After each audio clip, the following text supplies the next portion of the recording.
تو آدمی کو چاہیے یہ 2 حدیثیں یاد کر لے ہر مرد کو, اور دوستوں میں اس کو بتائے, اس کا بڑا فائدہ ہوتا ہے.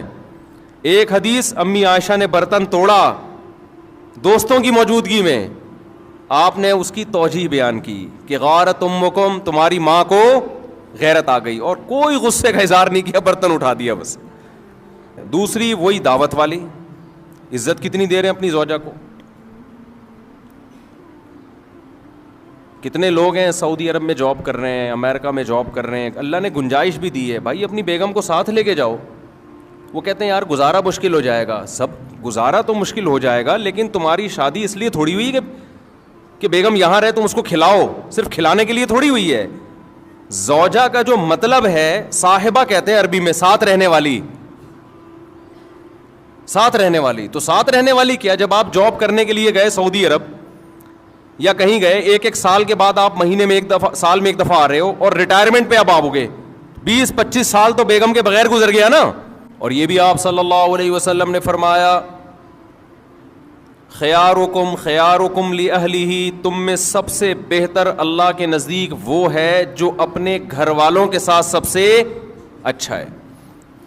یہاں کہ پھر وہی بات آ جاتی ہے, ہم مغربی کلچر کو فالو کر رہے ہیں, ان میں گھر والے نہیں ہوتے, ان کے ہاں سب برابر ہیں. اسلام میں سب کے لیے برابر نہیں ہے. اسلام میں سب سے پہلے ماں باپ ہیں, پھر میاں بیوی ہیں, پھر بچے ہیں, بھائی بہن ہیں, یہ ہیں رشتے. آج کتنے لوگ دوستوں سے بڑی تمیز سے بات کر رہے ہوتے ہیں, ہو ہا ہی, گھر میں آتے ہی ایسے جیسے چنگیز خان نے بغداد پہ حملہ کیا ہے. گھر میں تمیز سے داخل ہی نہیں ہوتے, مسکراتے چہرے کے ساتھ داخل نہیں ہوتے, سلام نہیں کرتے. جو میں نے آبزرو کیا ہے نا, جس کی لاٹھی اس کی بھینس, جو پاورفل ہے نا وہ حاوی ہے بس. مرد اگر پاورفل ہے تو وہ حقوق نہیں دے گا, وہ دبائے گا حقوق. عورت طاقتور ہے تو وہ مرد کو کھا جائے گی, مرد طاقتور ہے تو عورت کو کھا جائے گا. جس کی لاٹھی اس کی بھینس.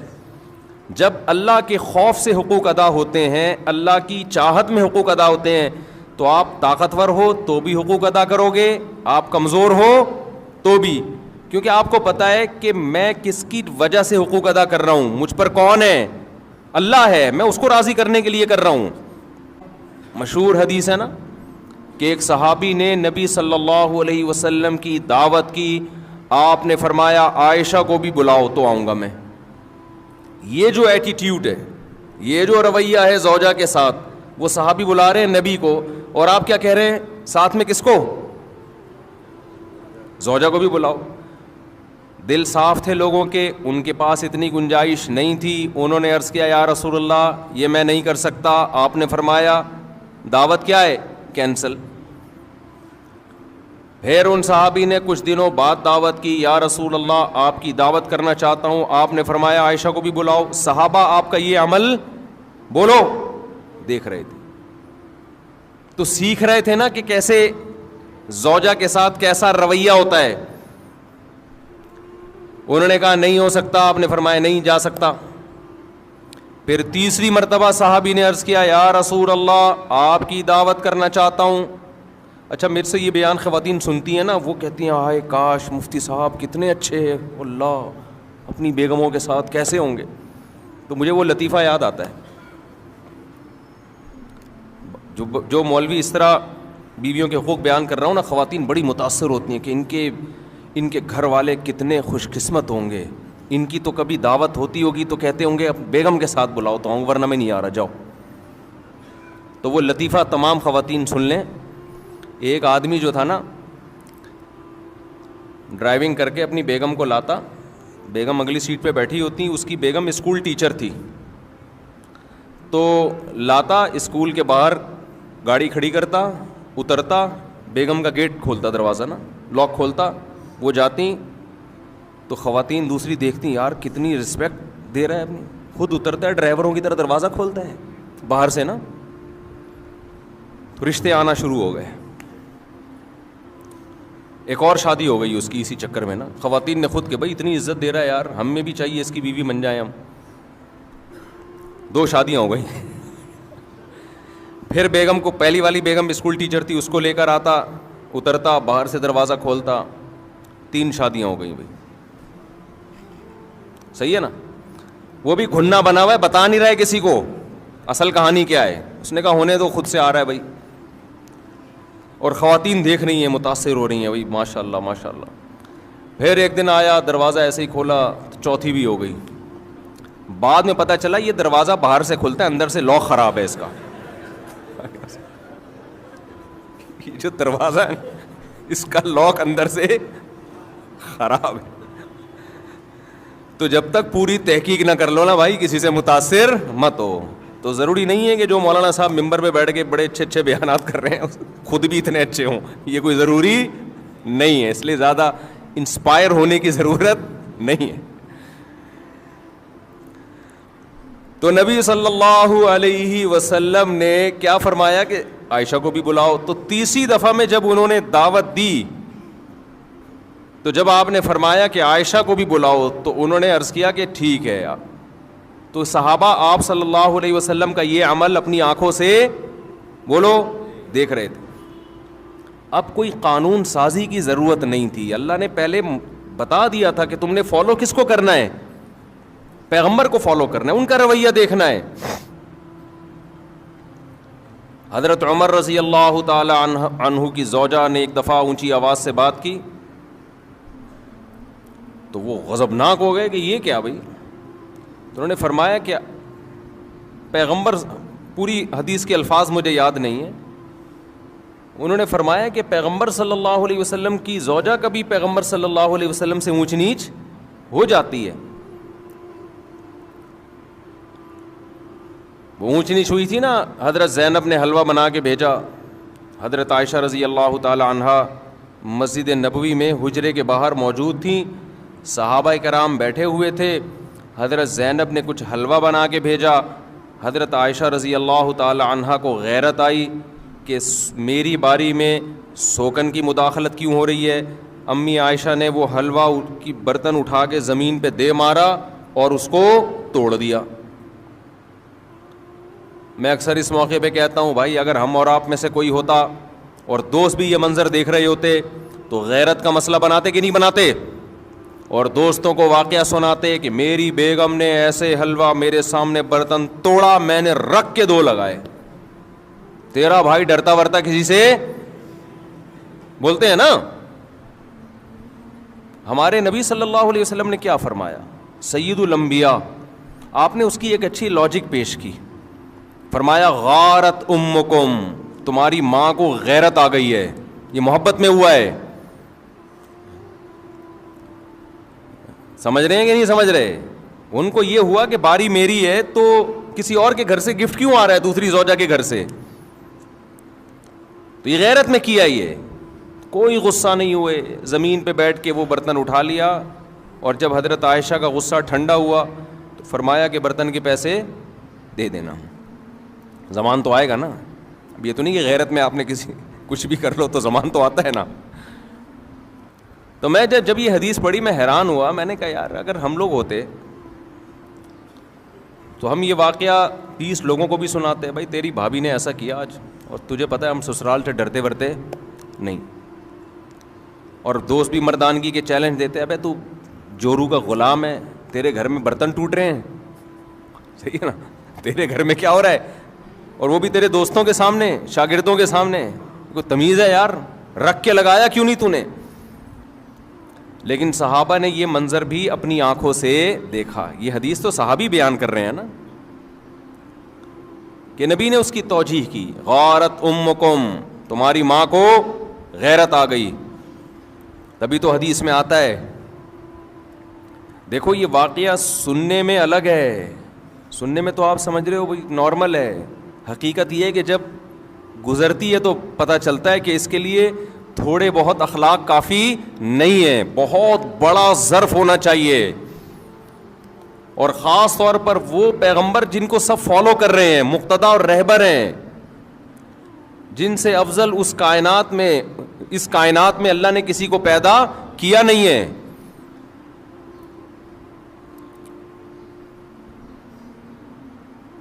تو اسی وجہ سے حدیث میں آتا ہے کہ تم میں سب سے بہتر وہ ہے جس کے اخلاق اچھے ہیں. اور آپ نے فرمایا میرے اخلاق تم میں سب سے زیادہ اچھے ہیں. اور یہ بھی آپ صلی اللہ علیہ وسلم نے فرمایا خیارکم خیارکم لأہلہ، تم میں سب سے بہتر اللہ کے نزدیک وہ ہے جو اپنے گھر والوں کے ساتھ سب سے اچھا ہے. یہاں کہ پھر وہی بات آ جاتی ہے، ہم مغربی کلچر کو فالو کر رہے ہیں، ان میں گھر والے نہیں ہوتے، ان کے ہاں سب برابر ہیں. اسلام ترجیح کس کو دیتا ہے؟ رشتوں کو. دیکھو گورا تھینک یو سے بات کرتا ہے، ہر ایک سے اس کا تھینک یو برابر ہے. کسٹمر سے بھی وہی تھینک یو، عام آدمی سے بھی وہی thank you, excuse me, please, یہ جو ان کے الفاظ ہیں نا، یہ سب سے کیا ہیں؟ برابر ہیں. اسلام میں سب کے لیے برابر نہیں ہے. اسلام میں سب سے پہلے ماں باپ ہیں، پھر میاں بیوی ہیں، پھر بچے ہیں، بھائی بہن ہیں، یہ ہیں رشتے. آج کتنے لوگ دوستوں سے بڑی تمیز سے بات کر رہے ہوتے ہیں، ہو ہا ہی، گھر میں آتے ہی ایسے جیسے چنگیز خان نے بغداد پہ حملہ کیا ہے. گھر میں تمیز سے داخل ہی نہیں ہوتے، مسکراتے چہرے کے ساتھ داخل نہیں ہوتے، سلام نہیں کرتے. جو میں نے آبزرو کیا ہے نا، جس کی لاٹھی اس کی بھینس، جو پاورفل ہے نا وہ حاوی ہے. بس مرد اگر پاورفل ہے تو وہ حقوق نہیں دے گا، وہ دبائے گا حقوق. عورت طاقتور ہے تو وہ مرد کو کھا جائے گی، مرد طاقتور ہے تو عورت کو کھا جائے گا. جس کی لاٹھی اس کی بھینس. جب اللہ کے خوف سے حقوق ادا ہوتے ہیں، اللہ کی چاہت میں حقوق ادا ہوتے ہیں، تو آپ طاقتور ہو تو بھی حقوق ادا کرو گے، آپ کمزور ہو تو بھی، کیونکہ آپ کو پتا ہے کہ میں کس کی وجہ سے حقوق ادا کر رہا ہوں. مجھ پر کون ہے؟ اللہ ہے، میں اس کو راضی کرنے کے لیے کر رہا ہوں. تو میں اس کر رہا تھا کہ جب تک اللہ کا یقین اور اللہ کی سزا کا خوف اور اللہ کی جنت کا یقین نہیں ہوگا، انسان ایک دوسرے کے حقوق بھی ادا نہیں کریں گے. تو اب میں اصل جو انٹیوں کی بات کر رہا تھا کہ بہت ساری انٹیاں آج کل اپنے آپ کو پابند نہیں سمجھتی شوہر کے حقوق کا. تو ان انٹیوں سے میں یہ کہتا ہوں کہ دیکھو میاں جو آپ کو کے حقوق ادا کر رہا ہے اس کی بیس کیا ہے؟ اسلام ہے نا. اسلام نہ ہو تو پھر کیا ہے بھائی؟ آزاد گھومو پھرو، کیا ضرورت ہے؟ تو آپ بھی ان اسلام کی پابندیوں کو قبول کرو جو اسلام نے آپ کے اوپر لگائی ہیں. اور وہ پابندی یہ لگائی ہے کہ سربراہ کون ہے؟ بولو نا، میاں ہے. دیکھو جو بات انسان زبان سے بار بار بولتا ہے نا، دل میں اثر کرتی ہے 100%. کہتے ہیں کہ جو ماہر نفسیات ڈاکٹروں کے بارے میں سنا کہ ان کی تحقیق ہے کہ جتنے خودکشی کے کیسز آئے ہیں نا، ان میں زیادہ تر وہ لوگ ہیں جو زبان سے کہا کرتے تھے کہ میں خودکشی کر لوں گا. جو زبان سے نہیں کہتے وہ کرتے بھی نہیں ہیں. اگر آپ زبان سے کہو نا، جیسے بعض خواتین کہہ دیتی ہیں یہ نہیں کیا تو میں خودکشی کر لوں گی، وہ کر بھی لیتی ہیں. مرد بعض دفعہ یہ اس کی کوئی خواہش پوری نہیں ہوتی، کہیں رشتہ طے ہوا، شادی نہیں ہو رہی، دھمکیاں دیتا ہے میں خودکشی کر لوں گا. تو آپ سمجھ رہے ہوتے ہیں میں ایسے ہی کہہ رہا ہوں، میں کروں گا نہیں. لیکن جب آپ نے یہ کہہ دیا نا ایک دفعہ زبان سے کہ میں خودکشی کر لوں گا، تو خودکشی نہ کرنے کے اگر 100% چانسز تھے نا، تو اب وہ 99% رہ گئے ہیں. 1% چانسز بڑھ گئے ہیں اس ورڈنگ کی وجہ سے جو آپ نے زبان سے بول لو نا، جو زبان سے آپ نے ادا کی ہے، اس کی وجہ سے 1% چانس بڑھ گیا ہے. دوبارہ یہ لفظ آپ نے مذاق میں ریپیٹ کیا کہ میں کر لوں گا، تو 2% چانس آپ کے بڑھ گئے ہیں. ایسے واقعات ہیں.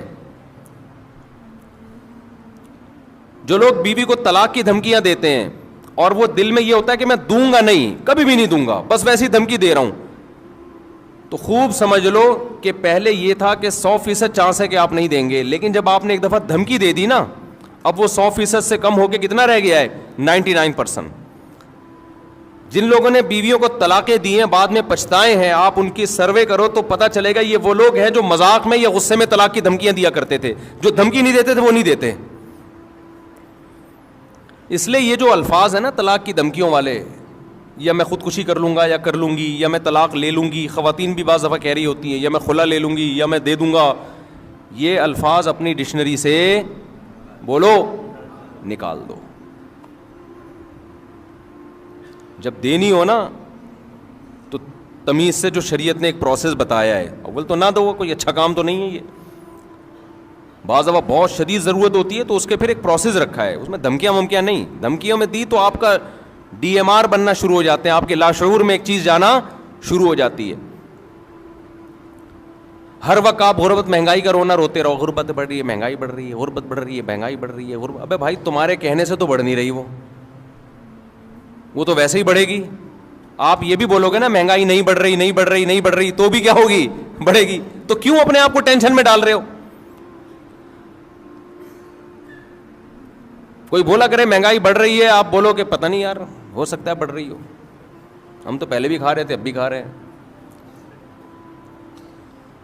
آج میں جہاز میں نا ایک صاحب ملے جو 27 ملکوں کا سفر کیا انہوں نے. مجھے کہنے لگے یہ مفتی صاحب میں 27 ملکوں میں گیا ہوں, امریکہ کئی مہینے رہا, اور پتہ نہیں جاپان اور یورپ. بڑے پڑھے لکھے ایجوکیٹڈ آدمی تھے. کہنے لگے پاکستان جیسا واقعی کوئی ملک نہیں ہے. تو میں نے کہا خیریت؟ میں نے کہا ان کو میں لے آتا ہوں ڈکن وکن گٹر کے دکھا دیتا ہوں. انہوں نے کہا میں نے سب دیکھے میں پھر بھی نہیں. خیر وہ کیا وجوہات انہوں نے بتائی, ابھی ٹاپک سے ہٹ جاؤں گا پھر میں. واقعی سکون بہت ہے یہاں پہ. تو کراچی گند بن گیا نا, باقی پنجاب تو ایسا اس طرح نہیں ہے نا, وہ تو صاف ستھرا ہے. اسلام آباد صاف ستھرا ہے, یہ تو کراچی ہی ہے سارا. جو ابھی انشاءاللہ میں کراچی پہ ایک خوبصورت ولاگ بنا رہا ہوں, اور میں نے اپنا ولاگ کا چینل بھی الگ کر دیا ہے تاکہ یہ مذہبی چینل اور ولاگ آپس میں مرج نہ ہو. تو اس میں یہی چیزیں ہوں گی, کراچی کی آبشاریں. اس کا نام بھی مفتی طارق مسعود ولاگ, وہ بالکل الگ کر دیا ہے. تو اس میں جو شروع ہو رہا ہے نا, وہ تو ایئرپورٹ جانے کے اسلام آباد میں جا رہا تھا, گٹر میں گاڑی پھنس گئی ہماری نا, تو وہاں سے میں نے ولاگ شروع کر دیا. 2 رکشے گٹر کا پانی بہ رہا تھا اس میں الٹے ہوئے تھے نا, ایک ٹرک آدھا الٹا ہوا تھا, اور گٹر پتہ نہیں اتنا گٹر نکل کہاں سے رہا ہے. میں تو حیران ہو رہا ہوں, اتنا تو لوگ کھا نہیں رہے, لیکن اتنا واللہ عالم. بہرحال ایک حیرت کی بات ہے. تو میں نے کہا میں نے دیکھو یورپ کی بھی آپ کو پیرس کی وہ دکھائی ہے, وہاں کی آبشاریں, اب ذرا کراچی کی آبشاریں بھی دیکھ لیں آپ ماشاءاللہ. تو تھوڑی سی شاید حکمرانوں کو غیرت آ جائے. نیت یہ ہے, چیزیں وائرل ہوتی ہیں تو حکمرانوں کو تھوڑی سی غیرت آ جائے. تو اس میں دکھائے ہیں کراچی کی آبشاریں, اور کیسے بڑے بڑے ٹرالر جو ہیں وہ ان کھڈوں میں جا رہے ہیں. اس میں دکھائی ہے گہری خوبصورت کھائیاں بھی ہیں اور پہاڑیاں بھی ہیں الحمدللہ. وہ کس ڈیزائن کی پہاڑی ہیں وہ آپ اس میں دیکھ لیے گا. اور پھر سندھ حکومت زندہ باد کے نعرے بھی لگوائے میں نے لوگوں سے. کوئی غلط بیانی نہیں ہے اس میں, زندہ باد نا, اللہ کرے آباد رہے ہمیشہ. خیر, تو اب دیکھو یہ بھی ویل للمطففین میں داخل ہے کہ آپ کیا کرتے ہیں, اپنے حقوق اسلام کا لیبل لگا کے پورے وصول کر رہے ہیں. جب حقوق دینے کی باری آتی ہے تو کلچر کا سہارا لے رہے ہیں, یورپ امریکہ کا سہارا لے رہے ہیں. تو بھائی یا تو پورے امریکہ جیسے بن جاؤ, یا پورے کدھر کو آ جاؤ, پورے اسلام کی طرف آ جاؤ نا, پورے ادھر کو آ جاؤ. اپنے مفاد میں اسلام, خواتین خلا لیتی ہیں نا کورٹ سے, کسی مفتی سے نہیں پوچھ رہی ہوتی کہ خلا ہوا ہے کہ نہیں ہوا. جی ہم تو ملک کے قانون کو مانتے ہیں, جی ملک بھی تو اسلامی ہے نا. لیکن جب اپنا مفاد ہوگا, اپنا کہیں فائدہ ہوگا, تو پھر کس سے رجوع کیا جائے گا؟ مفتیان کرام سے. تو یہ بھی ویل للمطففین میں داخل ہے. اور آج یہ بہت ہو رہا ہے, ماں باپ اولاد میں ہو رہا ہے یہ. اولاد اپنے حقوق لینے کی باری آئے گی, اسلام کی لیبل لگائے گی. جب ابا کے حقوق دینے کی باری آئے گی تو پھر کلچر تو آج کل ابا کو مانتا ہی نہیں ہے. کلچر میں تو ابا اور دوست کیا ہے, برابر ہیں. ابا تیز لہجے سے بات کریں تو بیٹے کو غصہ آتا ہے. کلچر تو یہی ہے. اسلام غصہ جاری کرنے کی ابا پہ اجازت, بولو. اب وہ لاشعور میں جائے گا نا جب بولو گے کہ نہیں دیتا تو یہ. تو میں جو اصل کہہ رہا تھا نا, میں خواتین کو ایک گزارش ہے میری, مرد کو نا یہ حدیث بار بار نوٹ کرے کہ نبی صلی اللہ علیہ وسلم کی موجودگی میں امی عائشہ نے برتن توڑا. یہ 2 حدیث مرد لوگوں کو میں بیان بھی کرے, اس سے اس کے لاشعور میں یہ چیز چلی جائے گی. جو بد اخلاق آدمی ہے نا, بدتمیز قسم کے, یہ سوچا کرو جب شادی نہیں ہوئی تھی تو کسی سٹائل میں بات کرتا تھا میں, وہ ریکارڈ کر کے رکھا کرو اپنے. میں جب نکاح پڑھاتا ہوں نا, دولہا سے کہتا ہوں قبول ہے تو کہتا ہے قبول ہے, میں کہتا ہوں بھائی اس اسٹائل میں قبول جس اسٹائل میں شادی کے بعد بات کرے گا بیگم سے. سمجھ میں آ رہی ہے بات؟ شادی کے بعد جس اسٹائل میں آپ کا جو لب و لہجہ ہوگا نا وہ یہ نہیں ہوگا اتنی تمیز سے, گواہوں کو آواز ہی نہیں جا رہی قبولے کی. اسی طرح چیخو جس طرح بعد میں تم نے چیخنا ہے. پھر وہ ذرا زور سے بولتا ہے, پھر بھی اس اسٹائل میں نہیں بولتا جیسے بعد میں اس نے بولنا ہے آگے جا کے. تو آدمی کو چاہیے یہ 2 حدیثیں یاد کر لے ہر مرد کو, اور دوستوں میں اس کو بتائے, اس کا بڑا فائدہ ہوتا ہے. ایک حدیث امی عائشہ نے برتن توڑا دوستوں کی موجودگی میں, آپ نے اس کی توجیہ بیان کی کہ غارت امکم, تمہاری ماں کو غیرت آ گئی, اور کوئی غصے کا اظہار نہیں کیا, برتن اٹھا دیا بس. تو یہ جو کہتے ہیں نا رکھ کے, کوئی دوست بیان کر رہا ہوں نا میں نے تو رکھ کے چماٹ لگایا, اچھا وہ آگے یہ نہیں بتا رہا ہوتا پھر کھائے کتنے میں نے, وہ اسکپ کر رہا ہوتا ہے وہ. تو یہ حدیث آگے بتایا کریں. دوسری وہی دعوت والی, عزت کتنی دے رہے ہیں اپنی زوجہ کو. کتنے لوگ ہیں سعودی عرب میں جاب کر رہے ہیں, امریکہ میں جاب کر رہے ہیں, اللہ نے گنجائش بھی دی ہے, بھائی اپنی بیگم کو ساتھ لے کے جاؤ. وہ کہتے ہیں یار گزارا مشکل ہو جائے گا. سب گزارا تو مشکل ہو جائے گا, لیکن تمہاری شادی اس لیے تھوڑی ہوئی کہ بیگم یہاں رہے تم اس کو کھلاؤ, صرف کھلانے کے لیے تھوڑی ہوئی ہے. زوجہ کا جو مطلب ہے, صاحبہ کہتے ہیں عربی میں, ساتھ رہنے والی. ساتھ رہنے والی, تو ساتھ رہنے والی کیا, جب آپ جاب کرنے کے لیے گئے سعودی عرب یا کہیں گئے, ایک سال کے بعد آپ مہینے میں ایک دفعہ, سال میں ایک دفعہ آ رہے ہو, اور ریٹائرمنٹ پہ اب آپ ہو گئے, 20-25 سال تو بیگم کے بغیر گزر گیا نا. تو یہ صاحبہ کہاں سے ہو گئی؟ ساتھ, صاحبہ کہتے ہیں ساتھ رہنے والی. کوئی بہت ہی غریب ہو بیچارہ نہیں افورڈ کر سکتا, اس کے احکام الگ ہیں, لیکن نارملی ایسا نہیں ہوتا اور نہیں ہونا چاہیے. اللہ کا خوف پیدا کرنا چاہیے. جہاں جا رہے ہو شریف آدمی ویسے بھی کوشش کرتا ہے کہ بیگم ساتھ ہو, کیونکہ وہ ریموٹ کنٹرول کی طرح آپ پہ نظر رکھتی ہے, لہذا کوشش ہوتی ہے عزت دار لوگوں کی بیگم کو ساتھ لے کے جاؤ. دوسرا یہ حدیث جو میں نے بتائی نا, 2 حدیثیں, یہ اگر آپ آگے نقل کریں گے نا تو اپنے حالات شاید کچھ سیٹنگ پہ آ جائیں.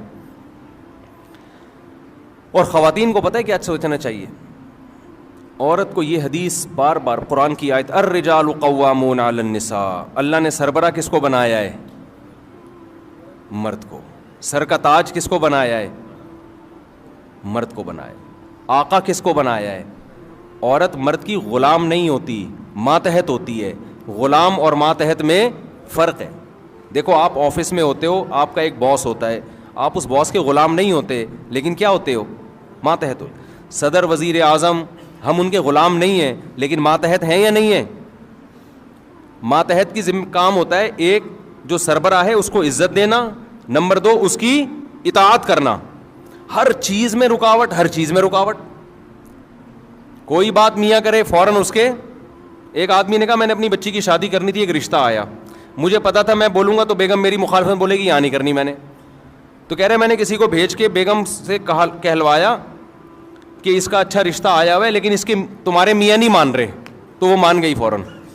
یہ سچی مچی کا واقعہ ہے, وہ مان گئی. اور میاں گھننا بن گیا, نہیں یہاں نہیں کرنا, مجھے یہ بالکل پسند نہیں ہے, میں نہیں کر سکتا یہاں پہ یہ. اور یہ ابھی کیا بتاؤں, یہ گیم بھی میں نے ہی سکھایا تھا اس کو, کیا شرمانا آپ سے. یہ طریقہ بھی کس نے سکھایا تھا؟ میاں کو. مجھے ان دونوں کے حالات پتہ تھے کہ ان میاں بیوی میں نا ہمیشہ ایک دوسرے کے 180 ڈگری پہ چل رہے ہوتے ہیں, اس چکر میں بچی کا بیڑا غرق ہو جائے گا. تو اچھا رشتہ آیا, میاں نے کہا یار میری بیگم, میں بولوں گا نا وہ بولے گی نہیں. وہ کہہ رہی ہے یہ تو بیوقوف آدمی پتہ نہیں کون سا رشتہ اٹھا کے لے آیا. بعض عورتیں یہ بھی سمجھتی ہیں کہ مرد جب گھر میں بچی کی جلدی شادی کرتا ہے تو گویا وہ اپنی جان چھڑانا چاہ رہا ہے. یہ بہت غلط سوچ ہے. بعض دفعہ باپ چاہ رہا ہوتا ہے کہ بچی کا اچھا رشتہ آیا ہے, ابھی کم عمر ہے, لیکن کر دو, اچھا رشتہ ہاتھ سے نکل جائے گا. اس میں خواتین یہ لیبل لگا رہی ہوتی ہیں کہ گویا جان چھڑانا چاہ رہے ہیں بیٹی سے. یہ بہت خطرناک تانا ہوتا ہے مرد کے لیے. کوئی مرد اپنی بیٹی سے جان نہیں چھڑانا چاہتا, وہ اس کے مستقبل کے لیے قربانی دے رہا ہوتا ہے. اب اس کے گھر میں بھی ایسا ہی کہ وہ کہ بیگم تانا دے, جب بھی کوئی رشتہ آئے تو بیگم تانا دیتی ہے جان چھڑانا چاہ رہے ہیں. تو میں نے اس کو یہ طریقہ بتایا, میں نے کہا آپ کسی خاتون کو بھیجو اور آپ بولو یہ مجھے بالکل قبول نہیں ہے رشتہ, ابھی بچی کی عمر کیا ہے, ایسی باتیں کرو. تو ہو گئی شادی, صحیح ہے نا, اور اللہ کا شکر ہے کامیاب شادی بھی. تو خواتین اگر زبان سے یہ لفظ بار بار بولتی رہیں نا, اب آپ لوگ سب لوگ یہ حربہ استعمال نہ کریں جا کے, ہر ایک کے ایک جیسے حالات نہیں ہوتے کہ بیگم میں دوسری شادی بالکل بھی نہیں کروں گا. پتہ چلا آپ نے کہا کہ اب ایسا ہوگا نا, بیگم کہے گی نہیں تم تو کرو گے, اب آپ نے کہہ دیا نا نہیں کروں گا, وہ کہے گی میں یہی سننا چاہ رہی تھی آپ سے, اور مجھے ویسے بھی یقین ہے کہ آپ بالکل بھی نہیں کریں گے. آپ کہو گے یار ہماری ساری پالیسی کیا ہو گئی, مفتی صاحب نے برباد کر دی. تو ہر جگہ ہر چیز چلنے کی نہیں ہے. لیکن بعض ہوتا ہے, بعض گھروں میں ایک دوسرے کے ہمیشہ الٹا چل رہے ہوتے ہیں, ایسی نفرتیں پھیل چکی ہوتی ہیں, بدگمانیاں. تو اس کا پھر طریقہ یہ ہوتا ہے. تو عورت کو چاہیے, جیسے مرد کو چاہیے نہیں یہ 2 حدیثیں بیان کرتا رہے, تو عورت کو چاہیے زبان سے نا 1 دفعہ صبح 100 دفعہ تسبیح اور شام کو 100 دفعہ کہ سربراہ گھر کا کون ہے میاں ہے, یہ میرا میاں میرا سربراہ ہے, میرا آقا ہے, میرے سر کا تاج ہے, مجھے حکم دیا گیا ہے کہ میں اس کو عزت دوں, اس کو رسپیکٹ دوں, میں عزت دوں, یہ میرا آقا ہے آقا ہے آقا ہے. 100 دفعہ بول لیں, اس سے گھر کا ماحول کیا ہو جائے گا, بہت خاندانی ہو جائے گا ماحول. ایسا نہ ہو کہ ایک اپنی ذمہ داری پوری کرے دوسرا تسبیح نہ پڑھے, پھر الٹا ہو جائے گا. یعنی اس نے یہ والی تو پڑھ لی کہ سربراہ سربراہ سربراہ آقا ہے آقا ہے, اور آپ نے اخلاق والی تسبیح نہیں پڑھی, تو جب وہ اور زیادہ پولائٹ ہو جائے گی تو آپ تو اور ظلم ڈھانا شروع کر دو گے اس کے اوپر. پہلے تو وہ ریئیکشن کرتی تھی, اب وہ ریئیکشن بھی نہیں کر رہی, تو اور ظالم بن جاؤ گے آپ. تو اس لیے آپ نے بھی تسبیح پڑھنی ہے اور اس نے بھی پڑھنی ہے, دونوں اپنی ذمہ داری ہوگی تو حساب کتاب چلے گا. اور اگر آپ نے اخلاق والی پڑھنا شروع کر دی, اس نے سربراہ والی نہیں پڑھی, تو آپ تھوڑے دنوں میں کیا بن جاؤ گے آپ کا روب ختم ہو جائے گا, اور پھر جو ہو رہا ہے وہ ہو جائے گا, جو ہو رہا ہے اس کو بتانے کی ضرورت نہیں ہے. تو خیر میں جلدی سے اپنی بات کو سمیٹوں. قرآن میں جو آتا ہے نا وَيْلٌ لِّلْمُطَفِّفِينَ الَّذِينَ إِذَا اكْتَالُوا عَلَى النَّاسِ يَسْتَوْفُونَ وَإِذَا كَالُوهُمْ أَوْ وَّزَنُوهُمْ يُخْسِرُونَ. اپنا حق لینے کی باری آتی ہے پورا حق لیتے ہیں, دینے کی باری آتی ہے تو گڑبڑ کرتے ہیں. تو یہ پیاز ٹماٹر والوں کے بارے میں نہیں ہے, صرف ہر ایک کے بارے میں ہے, ہر ایک کے بارے میں.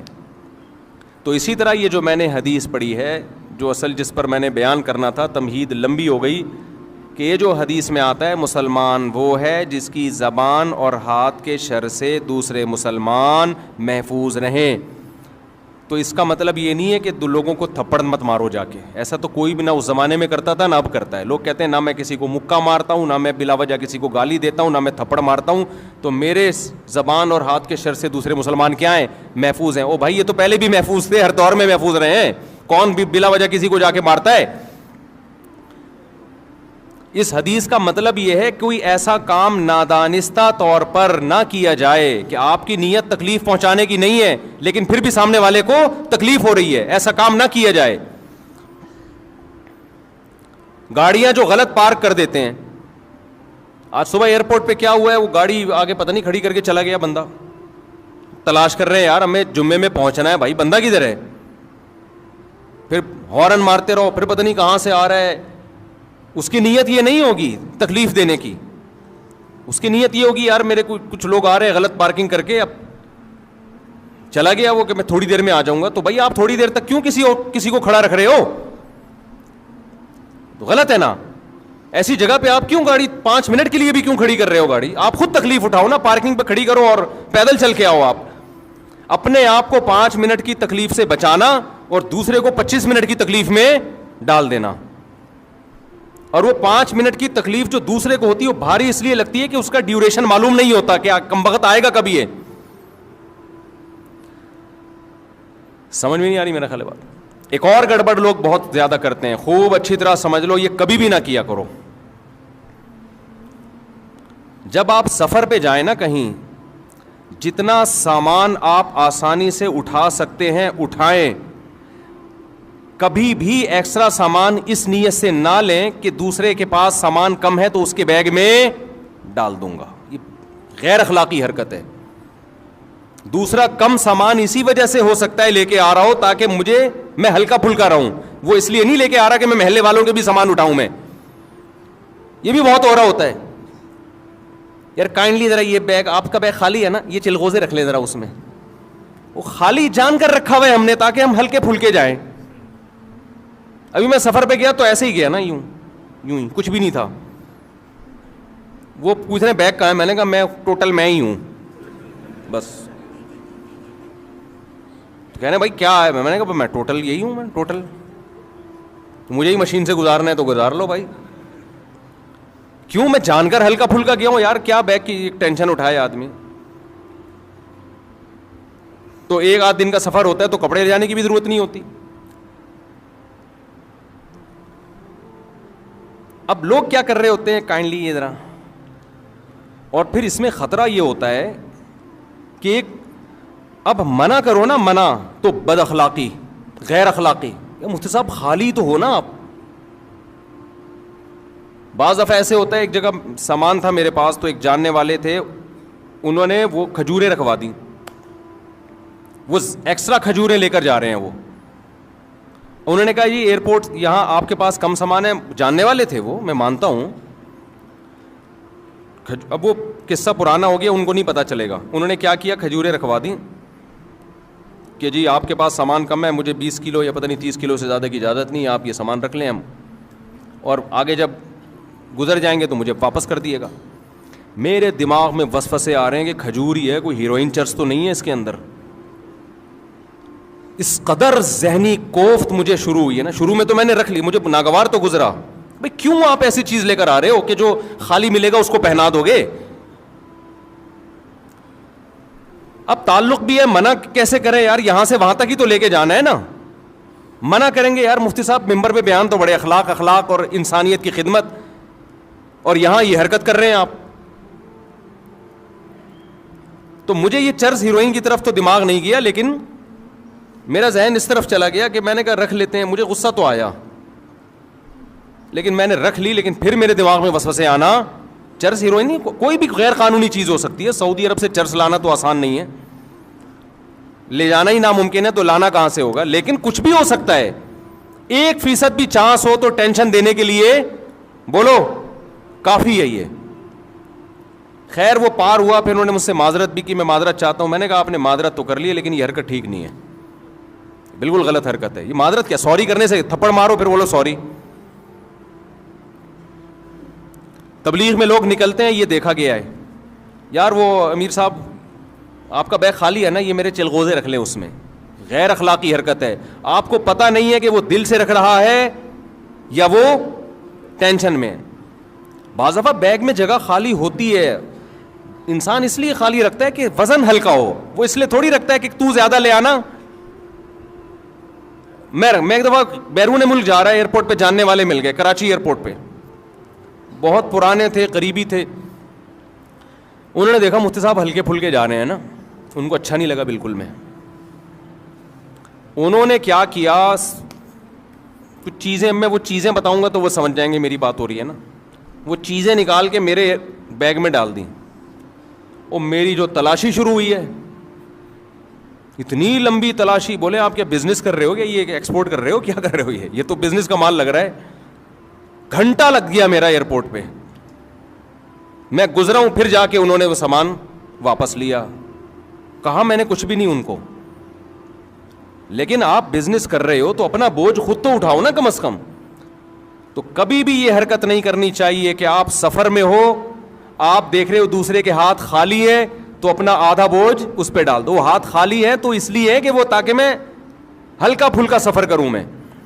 تو یہ بھی اس حدیث میں داخل. ہاں وہ خود آپ سے مانگ لے, خود مانگ لے, یار آپ کے پاس 2 بیگ ہیں, آپ ایک بیگ مجھے پکڑا دیں. اور ایک دفعہ میں نہیں, 2 ایک اوپر سے بعد دفعہ مروت میں آدمی کہہ رہا ہوتا ہے, جیسے مہمان آئے تو کھانا کھائیں گے, وہ کہ ہاں کھاؤں گا, لے بھائی پھنس گئے. تو ہوتا ہی ہے, تو اخلاقاً پوچھ لیتا ہے, یقین ہو جائے کہ سچی مچی کا پوچھ رہا ہے, مجھے ابھی مسقط بلایا نا جن لوگوں نے, ریٹرن ٹکٹ دیا آنے جانے کا, وہ نہیں جس شادی میں گیا جس کا بڑا 1 مہینے سے کہہ رہے تھے مجھے. اب چونکہ میں اپنے خرچے پہ نہیں جا رہا تھا, ان کے خرچے پہ, پہلی دفعہ میں نے ہاں نہیں کیا ہے. بعض دفعہ مروت میں انسان پوچھ لیتا ہے مجھ سے, صاحب آپ کو بلا رہے ہیں, آپ آ رہے ہیں؟ ہاں جی آ رہا ہوں میں, بھیج دو ٹکٹ. 1 مہینے تک مسلسل میسج بھیجتے رہے. پھر مجھے یقین ہوا کہ بھائی واقعی یہ سچی مچی میں ہی چاہ رہے ہیں آنا. پھر میں نے اوکے کیا, ہاں بھی ٹھیک ہے. بعض دفعہ انسان رشتہ داروں کو, دوستوں کو پوچھ لیتا ہے کہ نہیں پوچھا تو بعد میں بولیں گے یار سب کو بلایا مجھے کیوں نہیں بلایا, تو اس چکر میں پوچھ لیتا ہے آپ تیار بیٹھے تھے, آپ نے کہا ہاں قبول ہے. تو ایسا نہیں ہوتا, ایسا کرو گے تو کوئی بھی, تو مہمان کو جب بھی کوئی میزبان پوچھے نا تو مہمان کو فوراً ہاں جی کھانا ہے. بھائی ویسے ہی پوچھ رہا ہوگا, 2-3 دفعہ پوچھے تسلی سے, پھر آپ بولو کہ ہاں کھانا ہے میں نے, ورنہ چپ بیٹھے رہو. یہ بھی نہیں کہو کہ نہیں کھانا, جھوٹ نہیں بولو. تو اب جو میں اصل بات کر رہا ہوں نا, اسی میں ایک بات یہ بھی ہے. تو یہ بات تو پتہ چل گئی نا, کوئی ایسا عمل جس سے دوسرے کو تکلیف ہو. واش روم میں جا کے بیٹھ گئے, چونکہ کرایہ نہیں دینا پڑ رہا, بیٹھے ہوئے ہیں, اور باہر رش بھی نہیں ہے, تو بھائی جب آپ گئے تھے ہو سکتا ہے اس وقت رش نہ ہو, بعد میں کوئی بندہ آ گیا ہو. بیٹھے ہوئے. واش روم میں صحیح طرح سے صفائی نہیں کی آپ نے. اب یہ باتیں تو ممبر پہ کیا آپ سمجھائے آدمی, یہ تو بچوں کے سکھانے کی چیزیں. پبلک ٹوائلٹ میں سفر کے دوران بہت جانا ہوتا ہے نا انسان کا, تو بعض رپورٹیں اچھی نہیں ہوتی ہیں, ٹھیک ہے نا, اس کو اچھی رپورٹیں نہیں ہوتی. تو یہ تمام چیزیں, اسی میں ایک بات خوب اچھی طرح سمجھ لیں, جب بھی کوئی مہمان آئے نا, مہمان سے 1 دفعہ کھانے کا پوچھو, 2 دفعہ, 3 دفعہ, چوتھی دفعہ مت پوچھو, وہ مصیبت میں آئے گا. میرے ساتھ ایسا اتنا زیادہ ہونے لگا ہے کہ اب میں ڈپریشن میں جانے لگا ہوں, اب میں غصہ کرنے لگا ہوں لوگوں پہ.